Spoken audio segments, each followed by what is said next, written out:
trabajo, como ya lo mencionó el doctor Prado, bueno, es para medir principalmente la capacidad de crecimiento de levaduras sobre agave salmiana, variedad Crassispina, que crece en el estado de San Luis Potosí.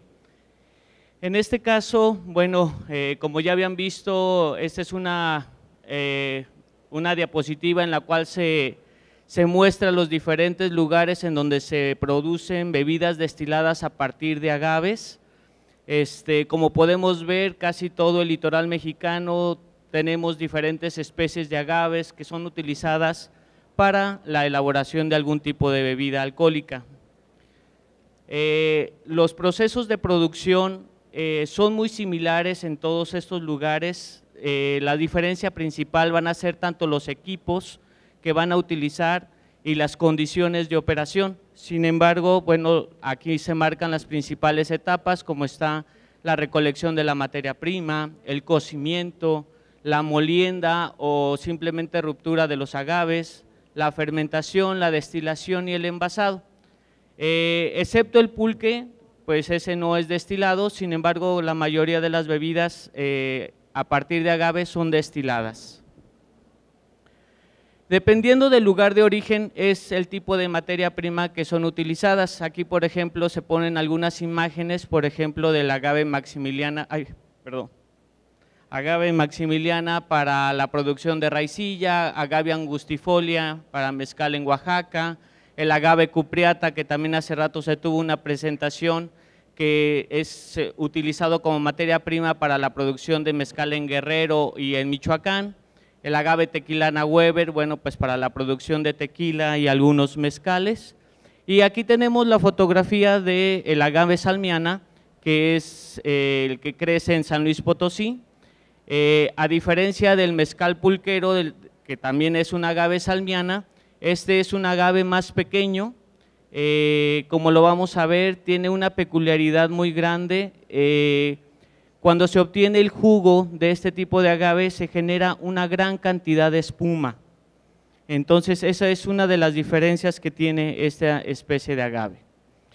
Los productores normalmente cuando van a hacer el mezcal utilizan 3 grados de madurez que tiene la planta, no solamente por la infloración, sino que ellos utilizan una metodología muy interesante en donde, por ejemplo, cuando apenas está saliendo el quiote, como lo podemos ver en esta imagen, a este se le llama agave quiotilla o agave tierno, el cual, pues, como les menciono, apenas el quiote empieza a salir. Después tienen otro tipo de maduración, digámoslo así, que es el agave quiote, que es en donde ya el tamaño del quiote es suficientemente largo y cortan, a lo cual le llaman un proceso de capado o eliminación del quiote. Y tenemos otro grado de madurez que una vez de que cortaron este quiote, el agave permanece en campo durante 6 meses, 12 meses o 18 meses. Estas son las prácticas que ellos utilizan normalmente. Sin embargo, esas prácticas ellos las han utilizado teniendo una idea de que se incrementan las concentraciones de azúcares, pero no sabían el impacto que tenían sobre el proceso de producción de mezcal. Sin embargo, bueno, cuando ya ellos han realizado sus procesos y demás, se encontraron diferentes problemas a la hora de estar haciendo el proceso de producción de mezcal.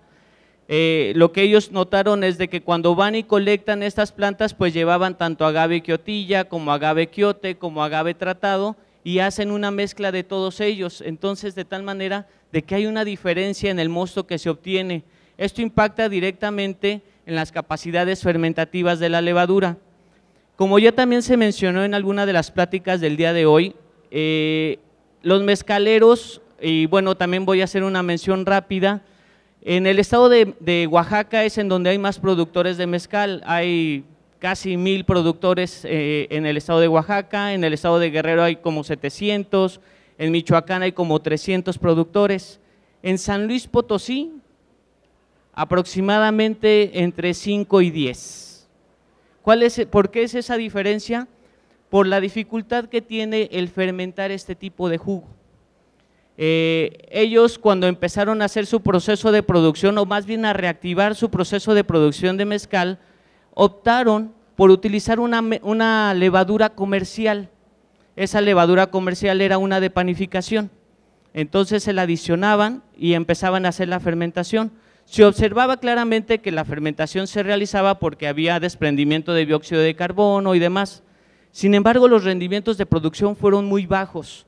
Aparte, como ya he mencionado, de repente se detiene la fermentación, no podía continuar. Había una variación en los compuestos volátiles que se generaban y eso permitía que una gran cantidad de bacterias empezaran a llegar a contaminar el jugo, disminuyendo más aún los rendimientos de fermentación. Y bueno, aquí tenemos unas imágenes para que vean que cuando se está vaciando el jugo de agave, vean la cantidad de espuma que se genera. Incluso, como pueden ver en la fotografía de la parte de abajo, esta espuma es tan grande que se empieza a desbordar de las tinas de fermentación. Eso nos puso en una disyuntiva de creer de que es principalmente el tipo de componente que podría estar provocando la espuma fueran saponinas. Las saponinas se conocen que son compuestos hemolíticos, que quiere decir que rompen la célula, hacen un rompimiento celular y muy probablemente es el efecto que está causando con las levaduras que le estaban adicionando. De tal manera que el objetivo de este trabajo es establecer cuáles son las capacidades de crecimiento de las levaduras sobre jugo de agave salmiana y cuál era el impacto de utilizar agaves con diferentes grados de madurez.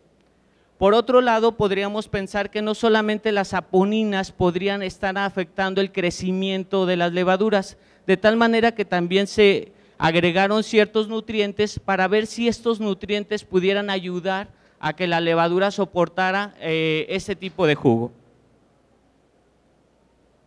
De tal manera que uno de los primeros experimentos que se realizaron, bueno, pues utilizamos la levadura comercial de panificación que las empresas normalmente están utilizando y utilizamos jugo de agave salmiana con diferentes grados de madurez, como ya se mencionó, el agave quiotilla, el agave quiote y el agave tratado. Aquí teníamos otra pregunta todavía. Cuando se corta el agave en campo, es normal que el que está haciendo el corte de las piñas deje mayor tamaño de penca o menor tamaño de penca, que sea el ras. Podríamos pensar qué es lo que podría causar mayor inhibición, si los azúcares o el jugo que se obtiene de corazón, lo que se obtiene de la punta, que sería del quiote, o de las hojas, de tal manera que también seccionamos de esa manera a las piñas del agave. Y los pusimos todos a crecer. Acuérdense de esto, es crecimiento, no es fermentación, simplemente lo que queríamos ver era si podríamos o no propiciar un crecimiento de esta levadura, de tal manera que las condiciones de operación fueron 30 grados centígrados, agitación a 300 revoluciones por minuto, con azúcares iniciales de 40 gramos por litro. Aquí podemos observar precisamente lo que les comento. Aquí tenemos el agave salmiana. Es muy común que en el estado de San Luis Potosí dejen las pencas suficientemente largas porque el corazón es muy pequeño. Aquí podemos ver el corazón que se tiene y por supuesto aquí ya podemos ver que esto es a lo que nosotros le llamamos el quiote.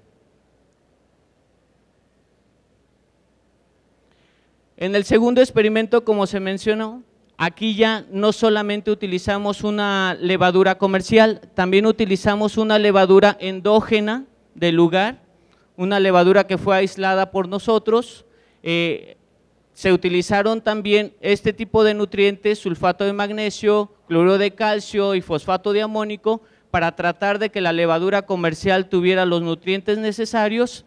Asimismo, se intentó eliminar algún compuesto inhibitorio, haciéndolo pasar por un filtro de carbón activado para tratar de hacer una clarificación, lo cual nos había servido para otro tipo de jugos, de tal manera que tratamos de eliminarlo de esa manera y obtuvimos estas tres jugos diferentes, que sería el agave quiotilla con nutrientes y clarificado, igual el quiote, igual el tratado, y las condiciones de crecimiento fueron las mismas.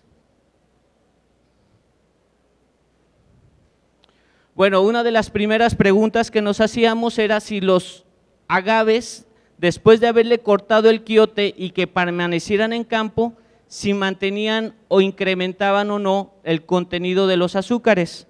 Aquí podemos observar, por ejemplo, que cuando no está tratado, aproximadamente el 12% en peso de los azúcares está en el agave. Como pueden ver, es un contenido muy bajo comparado con muchas especies de agave que son utilizadas para hacer bebidas alcohólicas. Después de 6 meses parecía que no tuvo cambio el contenido de azúcares, puesto que permanece en 12, sin embargo, después de 12 o 18 meses, sí hay un incremento sustancial, de tal manera que sí, al parecer, el tipo de labranza que ellos utilizan de cortar el quiote y que permanezca en campo, sí ayuda a acumular un cierto nivel los azúcares que están en la planta.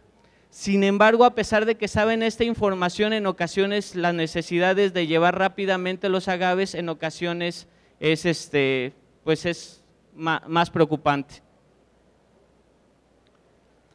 Aquí podemos observar el comportamiento del crecimiento de la levadura de panificación en los diferentes tipos de jugos que obtuvimos. Una de las preguntas cuando empezamos a hacer este tipo de crecimientos fue si en un momento dado la levadura de panificación que se está adicionando no fuera lo suficientemente viable o activa, de tal manera que como control le pusimos jugo de agave tequilana. Ese crecimiento de jugo con agave tequilana lo podemos ver en esta línea azul y podemos observar claramente que alcanza una población suficientemente alta.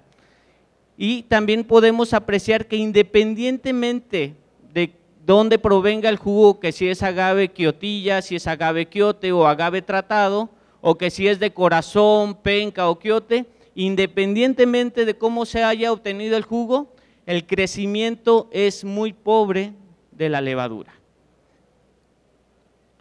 Sin embargo, cuando nosotros utilizamos la levadura endógena del lugar que fue aislada, podemos observar de que esta levadura que está representada en color rosa, podemos observar cómo en agave quiote, en agave quiotilla y en agave tratado tuvo la capacidad de crecer, y que a pesar de que a la levadura de panificación le agregamos nutrientes y además de que hicimos la clarificación, podemos observar nuevamente que el crecimiento que se obtuvo fue muy bajo, de tal manera que con esto podemos apreciar que si nosotros queremos aplicar una levadura que no soporte el tipo de jugo que nosotros queremos fermentar, podemos tener una inhibición, y al tener la inhibición podríamos no garantizar que la fermentación se lleve a cabo, ¿sí?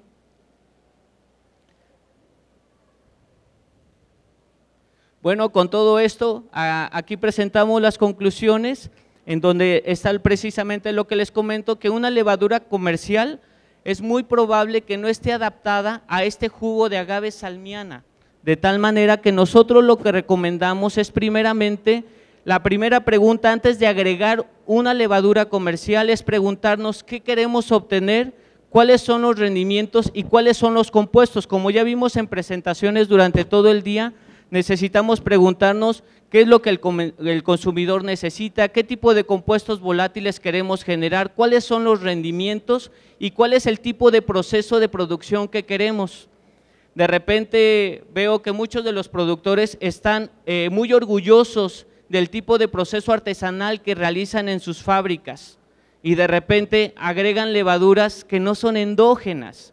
Creo que se tiene, como lo mencionó hace rato una de las expositoras, creo que en el ambiente en donde se realizan todas estas fermentaciones artesanales existen levaduras capaces de realizar la fermentación, generando compuestos volátiles agradables y que realmente pueden dar esa distinción, de tal manera que yo creo que sí vale la pena que volteemos a ver sobre esas levaduras que están en esa región.